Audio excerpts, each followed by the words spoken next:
Assalamualaikum warahmatullahi wabarakatuh. Sebelum cerita ini dimulai, mari bersama-sama kita ucapkan sholawat kepada baginda Nabi Muhammad Shallallahu Alaihi Wasallam. Jangan lupa untuk tekan tombol like, komen, dan subscribe agar kamu nggak ketinggalan kisah-kisah penuh haru dan rahasia besar dari kehidupan rumah tangga ini. Apakah kamu percaya bahwa hidup yang tampaknya sempurna bisa hancur hanya dalam satu malam? Aku juga awalnya tidak percaya, sampai itu terjadi padaku. Namaku Naila. Usia 29 tahun, lulusan psikologi, dan selama 3 tahun terakhir, aku adalah istri dari Fadil, pria yang menurutku dulu adalah anugerah terbesar dalam hidupku. Fadil itu sempurna di mataku. Tinggi, rapi, tutur katanya lembut, dan tak pernah lupa mengingatkanku untuk salat.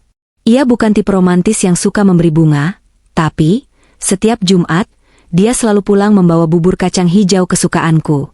Dan tiap malam, sebelum tidur, dia mencium keningku sambil berbisik, "Terima kasih sudah jadi rumah buatku, Naila." Kami tinggal di rumah keluarga besar, rumah bertingkat 3 dengan desain kolonial di kawasan sejuk daerah Puncak, Bogor. Di rumah itu, kami tinggal bersama orang tua Fadil dan adiknya, Arman. Ya, Arman. Nama itu mungkin masih biasa sekarang, tapi tunggu sampai kau tahu siapa dia sebenarnya nanti. Hari-hari kami berjalan begitu lancar. Aku bekerja sebagai konselor keluarga di sebuah yayasan sosial, sementara Fadil mengelola perusahaan distribusi logistik milik orang tuanya. Saban pagi, kami sarapan bersama di meja panjang penuh tawa. Sesekali ibu mertua, Bu Lilis, menyindirku karena belum hamil juga. Tapi Fadil selalu membelaku. "Kita nggak sedang lomba, Bu," ujarnya waktu itu sambil menepuk tanganku. "Anak itu hadiah dari Allah, bukan hasil pesanan." Dan aku hanya bisa menatapnya dengan mata berkaca-kaca. Suamiku selalu jadi tameng terdepan saat aku lemah. Bahkan saat Bu Lilis menyuruh kami ikut terapi herbal yang aneh-aneh, Fadil tetap berdiri di sisiku. "Aku nggak butuh pewaris, aku butuh kamu sehat," katanya waktu itu. Tapi aku tak tahu bahwa di balik pelukan hangat Fadil, sedang tumbuh sebuah rahasia besar yang akan mengubah hidupku selamanya. Semua itu bermula di sebuah malam, ketika Pak Syamsul, ayah mertua kami yang pendiam, mendadak terbatu keras dan terjatuh di halaman belakang saat menyiram tanaman. Fadil panik. Arman lari menjemput ambulans. Dan aku hanya bisa memeluk tubuh tua Pak Syamsul yang dingin, sambil berharap itu cuma pingsan biasa. Tapi sejak malam itu, rumah ini tak pernah lagi sama. Pak Syamsul dilarikan ke rumah sakit dengan detak jantung tak beraturan. Di dalam ambulans, aku menggenggam tangannya yang lemah, dan untuk pertama kalinya aku melihat mata tua itu berkaca-kaca, seolah menyimpan banyak yang belum sempat diceritakan. "Ibu, surat laci," bisiknya lirih sambil menunjuk ke arah rumah sebelum akhirnya matanya tertutup perlahan. Aku menangis, Fadil gemetar, dan Arman hanya diam menatap keluar jendela. Malam itu begitu panjang. Di rumah sakit, dokter memutuskan untuk langsung memasukkannya ke ruang ICU. Dan sejak itu, kami hanya bisa menunggu keajaiban yang tak kunjung datang. Keesokan paginya, rumah terasa sunyi. Fadil belum tidur semalaman, duduk di teras sambil menatap kabut yang menyelimuti halaman.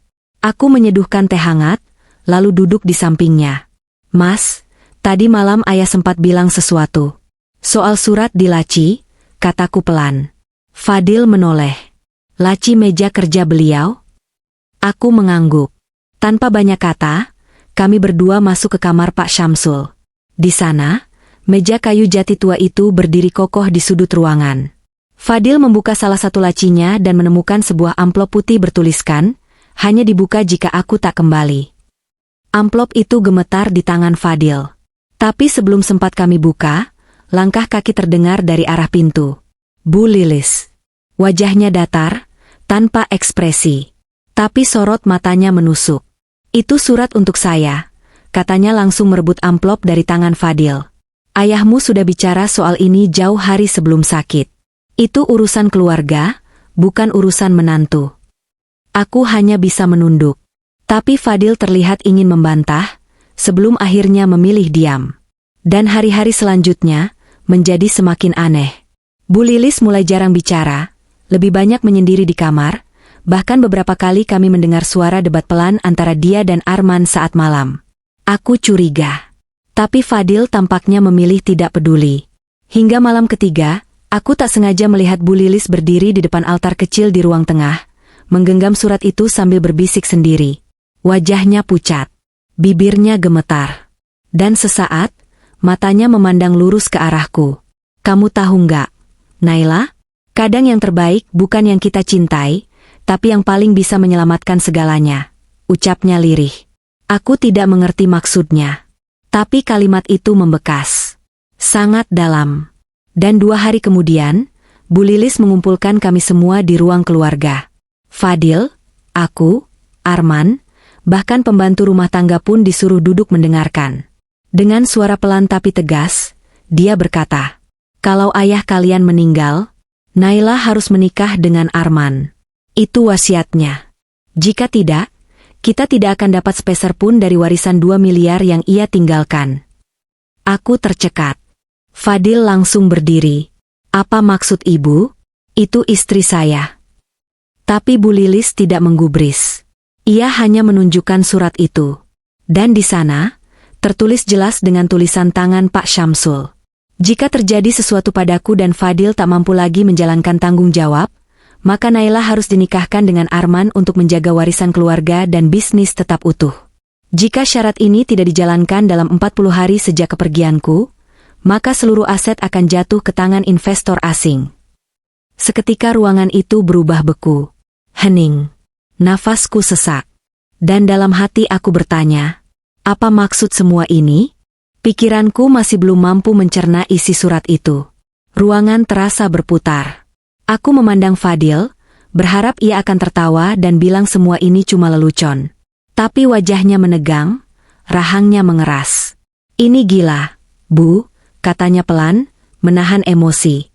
"Ayah nggak mungkin tulis wasiat seperti ini.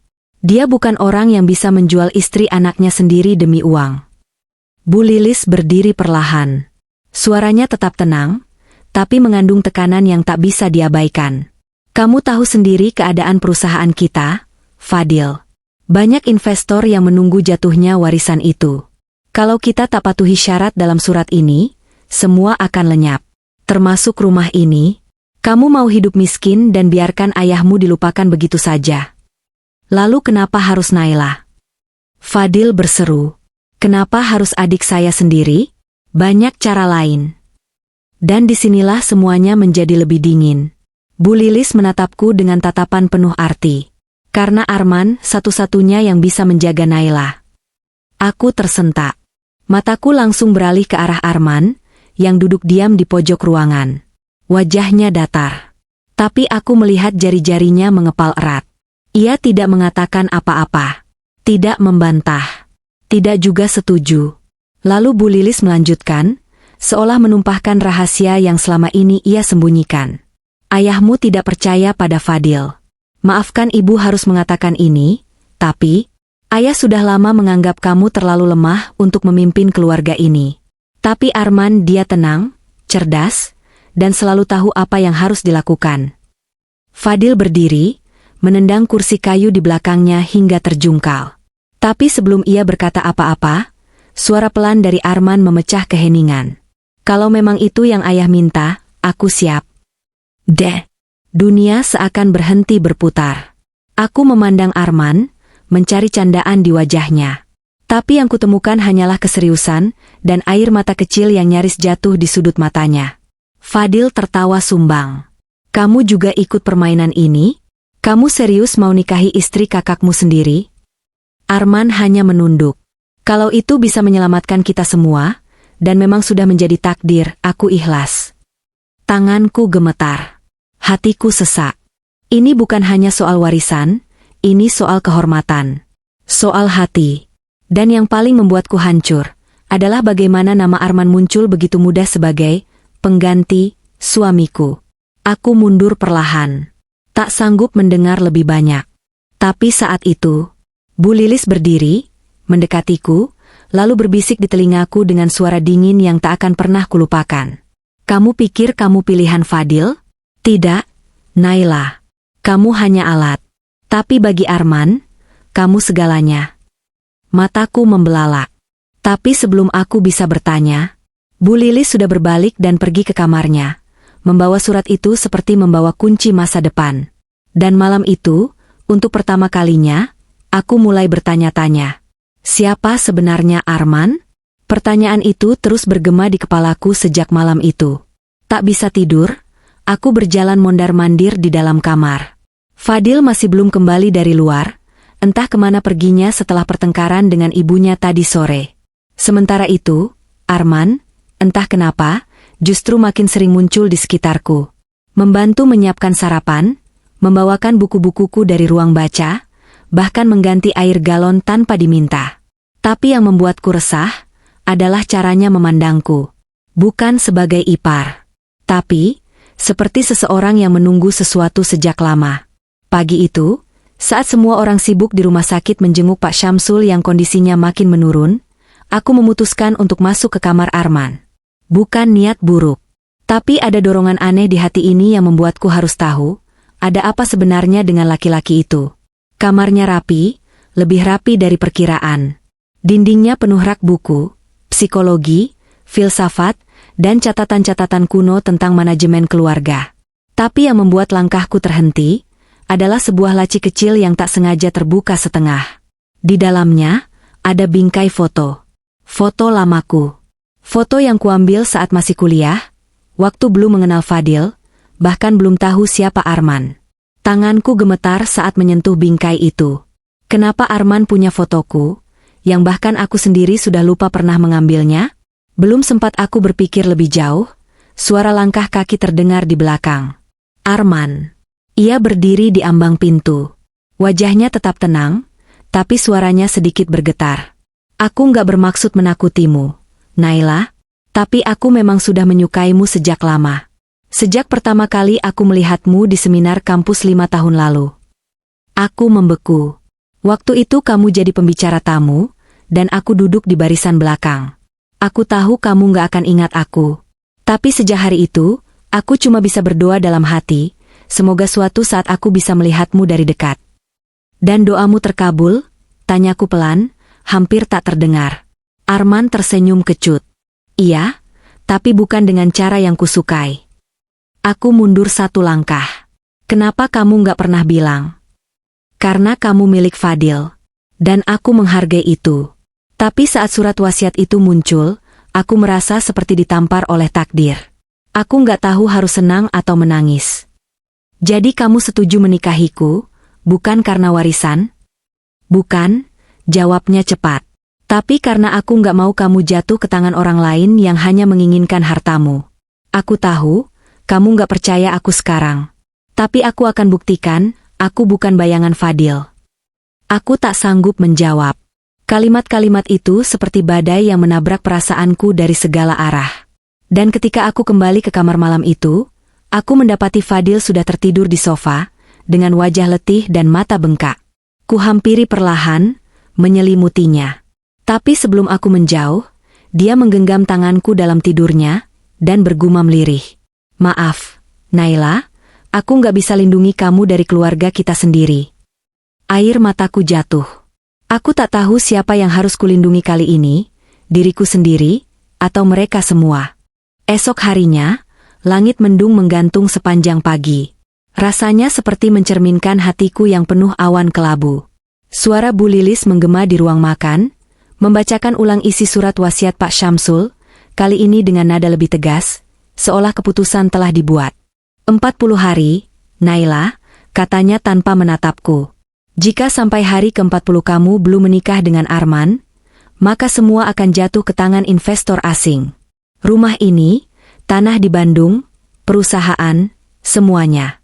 Kamu akan kehilangan segalanya, termasuk tempat tinggal. Fadil menepis sendoknya ke meja. Kalau harus jatuh, biarlah jatuh. Aku nggak akan biarkan Naila jadi korban ambisi keluarga ini. Tapi Bu Lilis tak terguncang sedikit pun. Kamu bisa pergi kalau tak setuju. Tapi jangan ajak Naila ikut dalam kehancuranmu. Mataku menatap Fadil. Dalam diamnya, aku tahu dia terluka. Tapi ada sesuatu yang juga membuatnya mundur perlahan. Ketakutan? Rasa bersalah? Aku tidak tahu. Yang jelas, ia tak lagi sekuat dulu saat membelaku. Dan sore itu, saat aku duduk sendiri di taman belakang rumah, Arman datang membawa 2 gelas teh hangat. Aku tahu kamu muak. Aku pun merasa seperti sedang memerankan hidup orang lain, katanya tanpa basa-basi. Aku menoleh, mencoba menahan emosi. Lalu kenapa kamu tetap di sini, Arman? Kenapa kamu nggak pergi saja? Arman menatapku lurus. Karena kamu butuh seseorang yang tetap berdiri di saat semua orang mulai mundur.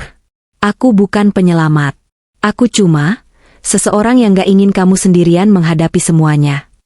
Kata-katanya sederhana, tapi entah kenapa, justru membuat dinding pertahananku mulai retak.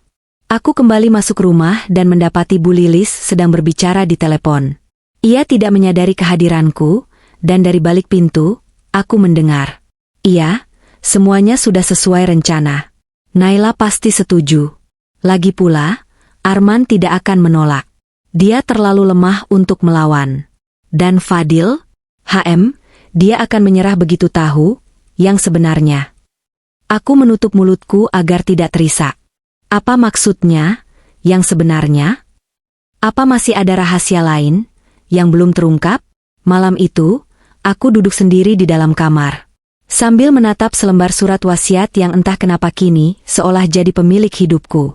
Aku mencoba menghitung, berapa hari lagi waktu tersisa? 35 hari. 35 hari untuk menentukan masa depan. Pernikahan, atau kehilangan semuanya. Dan untuk pertama kalinya dalam hidupku, aku bertanya pada diriku sendiri. Apakah mempertahankan cinta lebih penting daripada menyelamatkan kehormatan? Pertanyaan itu terus berputar di pikiranku, siang dan malam, selama sisa hari-hari yang makin menyempit. Hari ke-30 datang lebih cepat dari yang kuduga. 5 hari terakhir, Fadil mulai sering pergi entah kemana, pulang larut dengan wajah penuh luka yang bukan berasal dari fisik, tapi dari dalam hati. Aku tahu dia hancur. Tapi aku juga tahu, dia mulai menyerah. Sementara itu, Arman justru menjadi satu-satunya yang hadir. Ia tidak lagi bicara soal pernikahan. Tidak lagi menyinggung soal warisan. Ia hanya duduk menemaniku, sesekali memasakkan makanan, dan membiarkanku menangis di balkon tanpa bertanya kenapa. Dan Bu Lilis, seperti dirasuki ambisi. Ia sudah mengatur semuanya. Tanggal, undangan, bahkan mahar. Cukup dengan ijab yang sah, katanya di ruang tamu sambil menyeruput kopi. Yang penting, akta nikahnya ada. Setelah itu, semua bisa kembali seperti semula. Seperti semula? Aku ingin tertawa. Tidak ada yang akan kembali seperti semula. Tidak hatiku, tidak rumah ini, tidak kehidupan yang pernah kuanggap sempurna. Sampai akhirnya, hari itu pun datang. Hari ke-40. Sore itu, langit berubah gelap. Angin dingin menusuk kulit. Di ruang keluarga yang biasanya ramai, hanya ada aku, Arman, Bu Lilis, penghulu, dan 2 saksi dari luar kota yang tak kukenal. Fadil tidak ada. Aku duduk di kursi panjang mengenakan gamis putih yang dipinjamkan sepihak oleh ibu mertua. Wajahku tanpa riasan. Tak ada senyum. Tak ada doa restu. Hanya diam yang menggantung, dan gemetar di seluruh tubuhku. Penghulu menatapku pelan. Apakah kamu rela, Naila binti Mahfudz, dinikahkan dengan Arman bin Syamsul? Aku menatap Arman. Ia menunduk, kedua tangannya gemetar. Bibirnya kaku, tapi ia terlihat berusaha menenangkan diri. Dan aku tahu, dia tidak bahagia. Tapi dia tetap di sini. Aku mengangguk pelan. Suaraku nyaris tak terdengar. Iya, saya rela. Kalimat itu seperti menghancurkan seluruh pertahanan yang tersisa dalam diriku. Ijab kabul berlangsung. Lalu diam. Semua orang berdiri, mengucap selamat sekadarnya. Bu Lilis tersenyum puas. Tapi aku tak melihat Arman tersenyum. Justru ia memandangku lama, lalu berbalik dan berjalan keluar rumah tanpa sepatah kata pun. Aku berdiri di jendela, memperhatikan langkahnya yang berat menuju taman belakang. Rintik hujan mulai turun. Lalu aku mengikutinya, perlahan, dan menemukannya duduk di bangku taman. Kemejanya basah, tubuhnya gemetar. Ia menyembunyikan wajah di kedua tangannya. Arman, bisikku. Ia menoleh. Air matanya mengalir begitu saja. "Maafkan aku, Naila," katanya parau. "Aku bahagia akhirnya menikahimu. Tapi tidak seperti ini. Tidak dengan membuatmu merasa dijual." Aku diam, tak sanggup berkata-kata. Di antara rintik hujan dan malam yang sunyi, kami duduk berdua, bukan sebagai pasangan baru penuh harapan, tapi sebagai dua manusia yang sama-sama kalah oleh keadaan. Dan di dalam hati, aku hanya bisa berdoa. Semoga semua ini tidak berakhir lebih buruk dari awalnya. Tapi Allah punya cara mengejutkan untuk membalikkan semuanya. 2 hari setelah akad pernikahanku dengan Arman, di saat aku masih mencoba berdamai dengan takdir yang kupilih, sebuah kabar datang dari rumah sakit. Kabar yang seharusnya membahagiakan, tapi justru membuat semua orang terpaku dalam kebisuan panjang. Fadil sadar dari koma.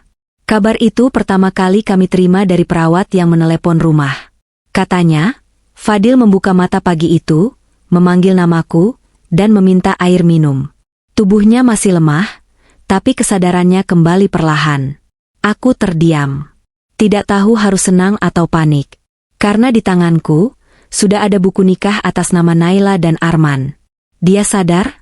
tanya Arman pelan. Wajahnya pucat, suaranya gemetar. Aku mengangguk. Tanpa berkata apa-apa, Arman mengambil kunci mobil dan mengajakku pergi ke rumah sakit. Sepanjang perjalanan, hujan turun deras. Di dalam mobil, kami hanya diam. Tak ada satu kata pun. Sesampainya di sana, kami langsung menuju ruang perawatan intensif. Dan di balik kaca, kulihat dia. Fadil. Mata itu menatap langit-langit ruangan dengan kosong.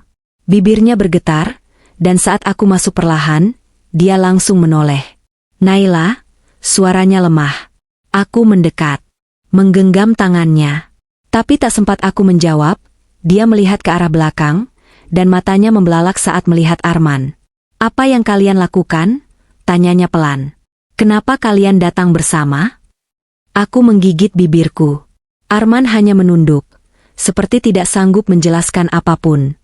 Dan disitulah aku melihat, mata Fadil mulai berkaca-kaca. Bukan karena sakit, tapi karena hatinya seperti dihujani dengan kenyataan yang tak ia duga. "Kalian sudah menikah?" Suasana hening. Tak ada yang berani mengangguk. Tapi diam kami cukup menjawab segalanya. Air mata Fadil jatuh. Berarti, semuanya benar. Ibu sudah jalankan rencana itu.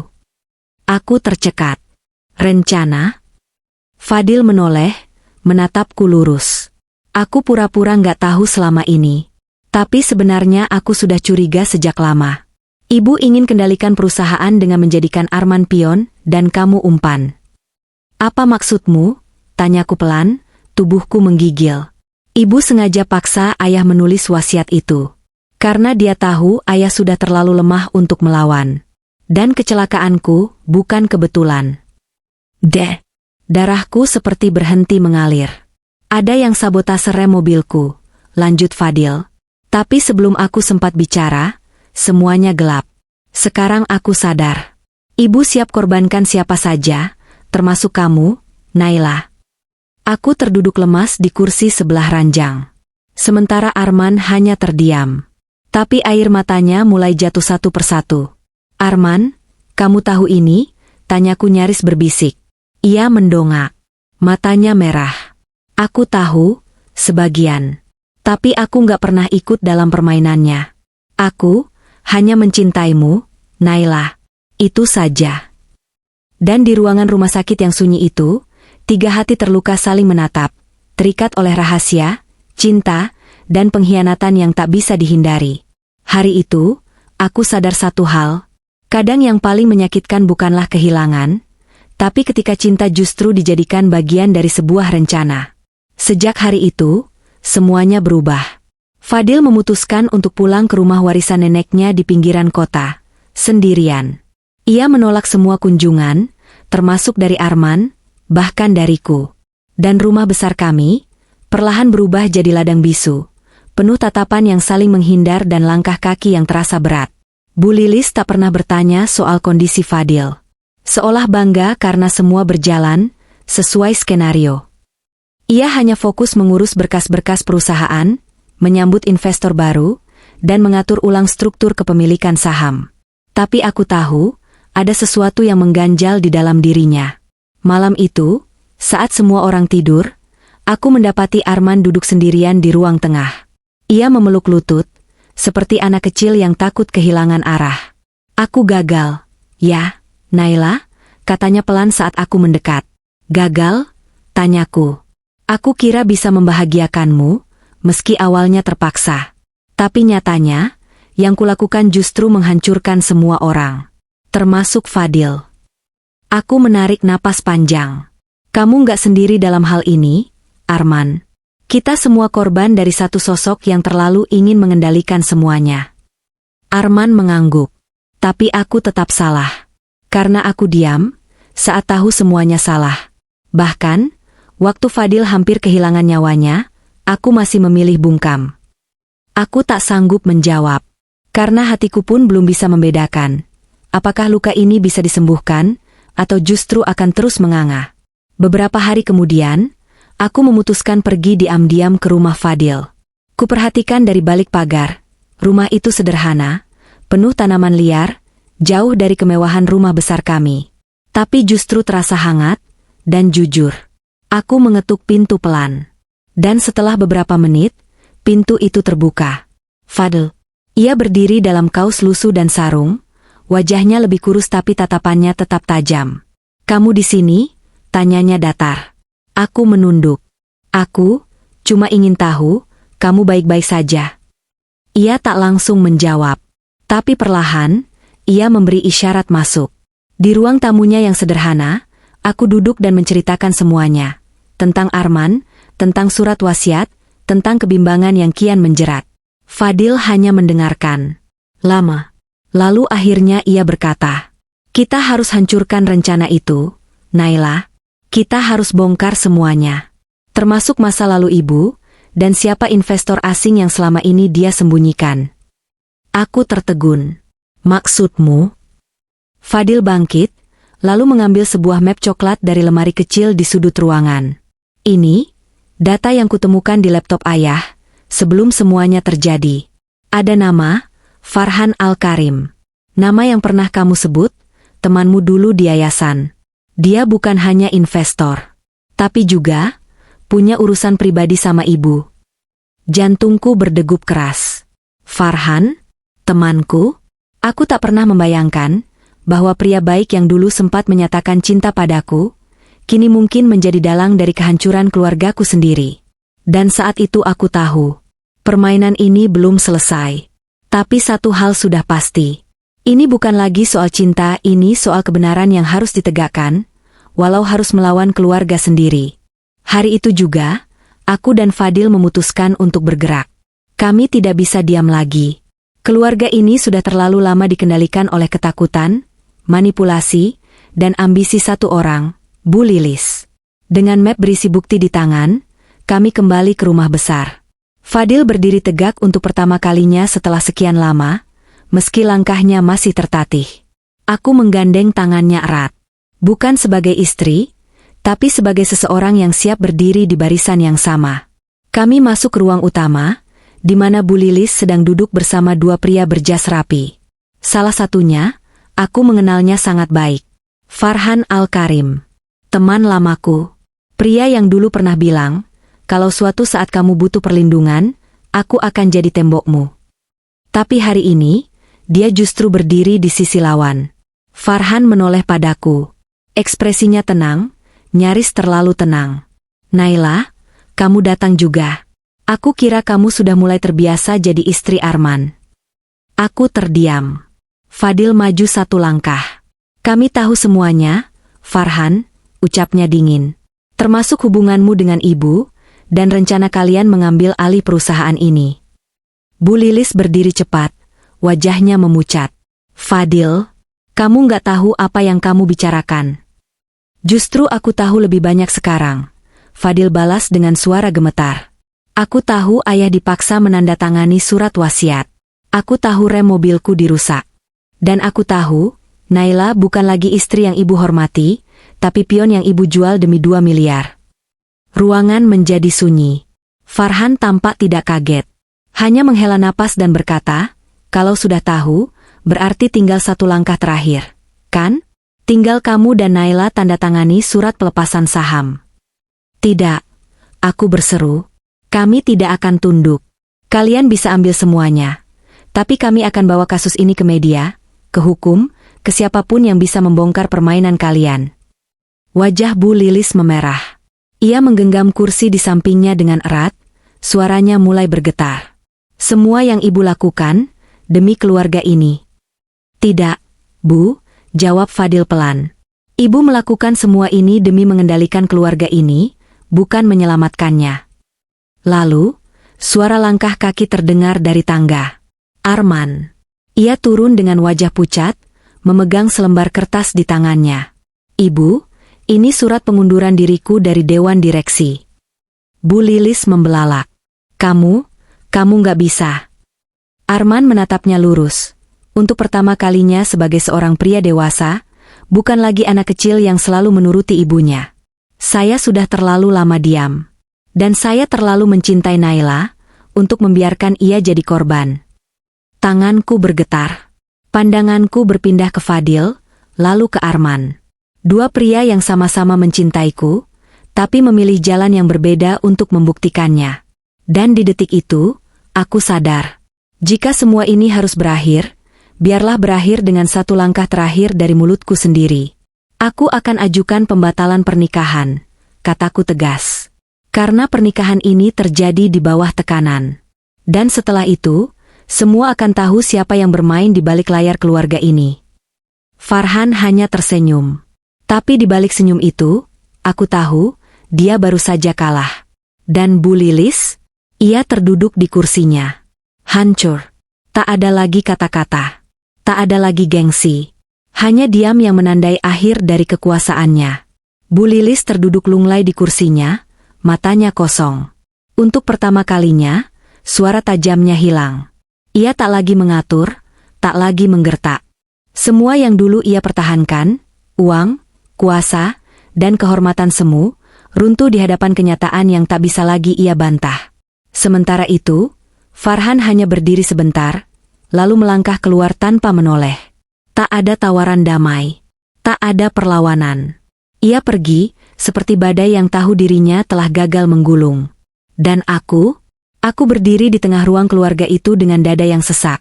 Bukan karena marah, tapi karena lega. Hari-hari berikutnya berlalu dengan cepat. Aku dan Arman sepakat mengajukan pembatalan pernikahan secara hukum. Tidak ada permusuhan. Tidak ada dendam. Hanya keikhlasan bahwa apa yang kami jalani bukan cinta sejati, tapi kesalahan yang dipaksakan oleh situasi.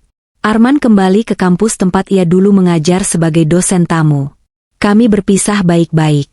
Ia memelukku untuk terakhir kalinya, menatapku dalam-dalam sambil berucap, "Terima kasih sudah mengajariku, bahwa cinta tanpa kejujuran hanya akan menjadi beban, bukan anugerah." Sementara Fadil memilih jalannya sendiri. Ia tak memintaku kembali. Dan aku tak bertanya, apakah ia ingin aku kembali. Karena ada luka yang tidak bisa sembuh hanya dengan kata, maaf. Ada kepercayaan yang ketika patah, tak bisa dirakit seperti dulu. Tapi kami tetap berbicara. Tetap saling mengabari. Ia kembali ke yayasan milik ayahnya, membantu anak-anak jalanan yang tak punya rumah. Dan aku, pindah ke kota kecil di Jawa Tengah, membuka tempat konsultasi untuk para perempuan yang terjebak dalam pernikahan yang tak mereka pilih. Satu hal yang kupelajari dari semua ini, bahwa cinta yang sejati, bukan tentang siapa yang paling lama bertahan, tapi siapa yang paling berani melepaskan. Kini, setiap pagi saat aku membuka jendela dan melihat cahaya masuk ke ruang tamuku yang sederhana, aku tahu. Aku tidak kembali ke masa lalu. Aku memulai hidup baru. Dan itu, jauh lebih indah dari apapun yang pernah kurencanakan.